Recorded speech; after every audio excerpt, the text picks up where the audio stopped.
Hi everybody, and welcome to another video. Today I'll be showing you how to unlock any phone from any carrier through a simple and free method. This will work for any brand, including Samsung, iPhone, LG, Motorola, Huawei, or any other. Follow my exact steps from this video, and after that, you will have a phone that will work with any SIM card from any carrier in the world. Before we begin, I'd like to mention a small disclaimer. The tool I'm about to show you is 100% legal, safe, and free. We won't use any type of hacking or illegal bypassing method to unlock your phone. Moreover, the phone will not suffer any harm or damage in any way.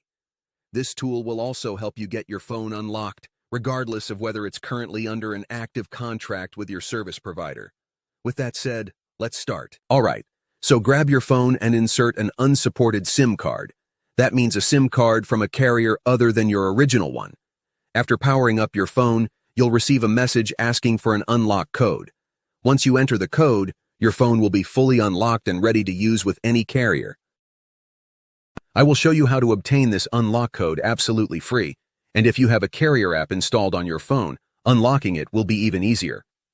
You won't need an unlock code. Instead, you'll simply wait for a message in the carrier app indicating that your phone has been unlocked. Here's the best part. You can unlock your phone completely free on this website. It's easy to do, and you don't need any special skills or tools. Just follow the simple instructions on the site, step by step, and your phone will be unlocked in no time. This method is free, safe, and works for any phone or carrier. No need to pay anyone or worry about your phone getting damaged. It's that simple. Thank you for watching and being here with us.